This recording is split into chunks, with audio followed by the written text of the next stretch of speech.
Hello, I'm Ray. As some of you may know me, Dr. Solari, as others may know me as Pod for Christ. I'm here today to share my story, my medical journey that I've been going through these last couple of years.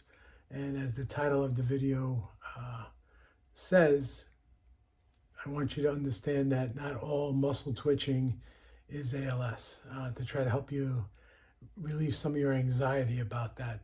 Share what I've gone through so that you don't have to go through it as much as I did. So it all started back in January of 22.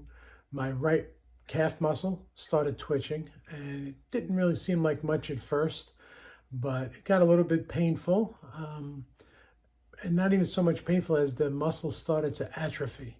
And as that muscle was weakening, I said, well, something's going on more than just some, benign twitching. So let me go to the doctor. Started with my primary care doctor. She didn't know what it was. Sent me to the orthopedic doctor. I went to my orthopedist, brilliant man. Said the same thing. Gee, I don't know. I said, I've never seen in my 30 plus years of practice as a podiatrist, I've never seen diabetic neuropathy affect just one leg like that and with atrophy. I've been diabetic for 30 years now. So he didn't know, sent me to a neurologist. I went to that first neurologist. They said, never seen that before. Not a good thing in my mind. This is over a course of months as well. It took months to get appointments with some of these doctors, especially the neurologist. I think that first neurologist took about 9 or 10 months to get that first appointment with them. So they sent me to a neuromuscular specialist. I went to the neuromuscular specialist finally in August of 23. And when I got to see her, the atrophy was pretty bad in that right calf. I'd lost a lot of not only muscle mass, but strength as well. So she ran some tests, did an EMG and some nerve conduction velocities. The nerve conduction velocity showed a sensory motor polyneuropathy with demyelination. Fancy word for I had neuropathy, which I knew I had from the diabetes, but it wasn't just affecting the sensory part, the feelings, but it was the motor part as well. So, and the polyneuropathy was, it was affecting more than one area. So my hands, my legs, my feet, on both sides. And the demyelination part showed that the myelin sheath that runs across all the nerves was starting to break down. I talked to her about it may being ALS, and she didn't seem to think it was at the time. She said there was no weakness, although I clearly felt some weakness. Well, shortly after that, in August of 23, I began twitching in multiple muscles, especially the triceps in my arms, my biceps.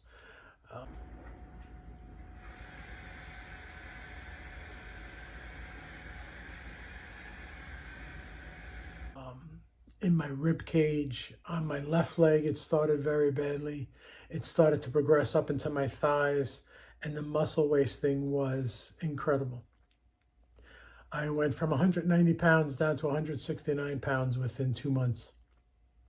And all of that weight loss was muscle. It wasn't fat, it was all muscle. I was very weak at that point. I woke up October, November, December. Those 3 months, I was waking up every morning more paralyzed than the day before. And that was frightening. Just absolutely, I can't even begin to tell you the mental anguish of that was. I'm never afraid to die. I'm a Christian, and I know where I'm heading afterwards, and I look forward to that day. But you don't want to suffocate. You're so worried about that ALS that you don't want to choke. You don't want to suffocate. That's not how you want to go out in life. And my heart goes out to those who have had that diagnosis of ALS. Please reach out to me in the comments, and if there's anything I can do and pray for you, please let me know. But it was brutal for those 3 months and not getting answers. Thank God for my primary care doctor, who jumped into action and ran a bunch of tests to rule everything else out. checked me for Lyme disease and all sorts of autoimmune disorders. Sent me for an MRI, and thankful to my orthopedic who wrote for that MRI under anesthesia because I'm terribly claustrophobic. And, they looked at the brain, the cervical and lumbar spine. They did find some occlusions in my cervical and lumbar spine, but not enough to have caused this type of weakness and numbness. And the brain was normal, which was good. There was no lesions for multiple sclerosis. But that kept leading me towards, goodness, if you rule out everything else, then you're only left with ALS. And of course, you go down that rabbit hole on YouTube, on the internet, and you see twitching, and nothing else is really saying anything for twitching other than benign fasciculations, which wouldn't cause atrophy. They just kind of happen. But mine weren't benign. They were causing muscle atrophy. And it frightened you all the more. Unfortunately, I had to recommend to my neuromuscular specialist, my legs were burning so bad. I said, hey, how about gabapentin? I don't want to write for that myself, but she says, yeah, that's a good idea. Let's try that. Okay, let's try that. I said, yeah, but something for the spasms, because my leg spasms, especially in the calves overnight, were horrific. The pain was terrible. And I said, how about a muscle relax? I don't know which one would be good for this type of muscle cramping. And she says, oh, baclofen would work. Yeah, let's try that. And then after doing some research too, I said, let me try some prednisone and see if I respond to the prednisone, because that would be a good sign that it was something autoimmune and not something like an ALS. So I spoke to her on a virtual visit, and I said, hey, I started some prednisone, 15 milligrams a day, and I seem to be responding. And she says, well, let's go up to 25 and really see if we can knock it out. And that's what I did. I went up to 25 milligrams a day of prednisone. The problem with that is, as a diabetic, it took my A1C from 6.3, 6.2 up to 10.7. And if that's bad. Normal is under 6. For a diabetic, if you're running into 6, you're very well controlled. Once you're getting over 7 and certainly 8, it's bad. And 10.7 was very bad. Wound up with thrush and all sorts of problems from having my sugars so high. So I needed to come down off that prednisone. Well, she finally decided on saying, hey, maybe it is something like a CIDP, which is what my diagnosis is right now. And that is a chronic inflammatory demyelinating polyneuropathy. If you've ever heard of Guillain-Barré syndrome, it is similar to that, but the chronic form of it. So I feel like I probably did have Guillain-Barré at the beginning, because I did wake up one day at the end of September and couldn't walk. It was frightening. I said, oh my goodness, I have to go back to bed. My legs are so weak. And like I said, every day from that end of September through December, I woke up every morning a little more paralyzed. I had to use a walker in the morning. If I was having a good day, I can then switch to a cane. But most of the time it was the walker all day. I could not stand up in the shower. I had to put a shower chair in my shower because my legs were so weak. They would just shake the whole time. And if I were to close my eyes, I would fall right over. So I needed to have that shower chair. So I started responding to the prednisone. But again, like I said, my sugars were so high, I had to come off it. So with CIDP, they use a treatment called IVIG, which is intravenous immunoglobulin. And for me, it was IV Gamma Guard that they wanted to try. My first dose was just this week, March 18th. And as you can imagine, that's a long time since I first started having symptoms, to finally March 18th of 24 to get my first dose in. Well, that first dose went well.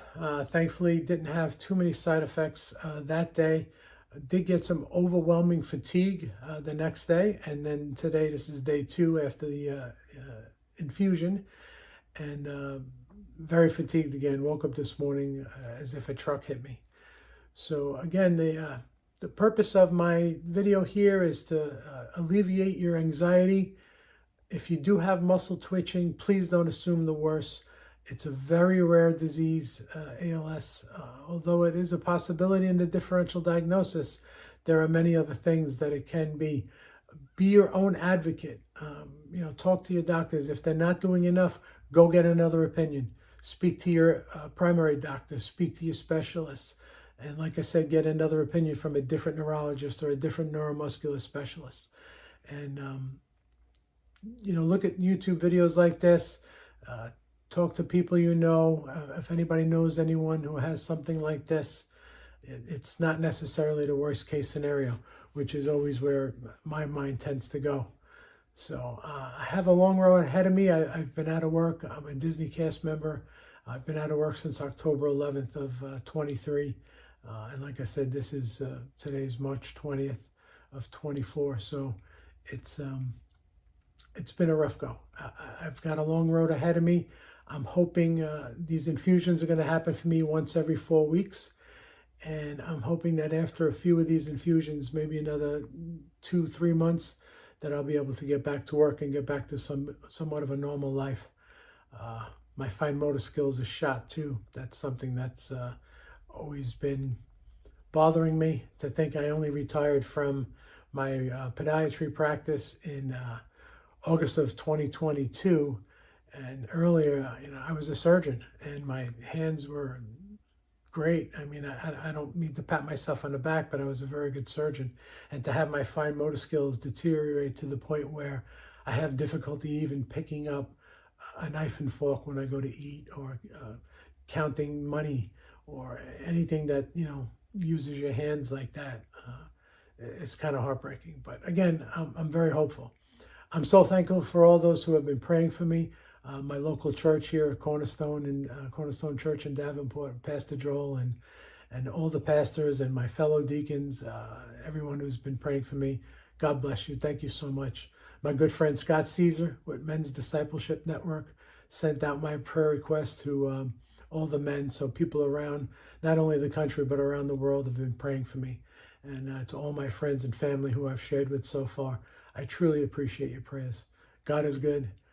Please, I hope this helped you relieve any anxiety for you. And stay tuned. Please like and subscribe to my channel, and I'll give you some further updates as we go along. Thanks for watching.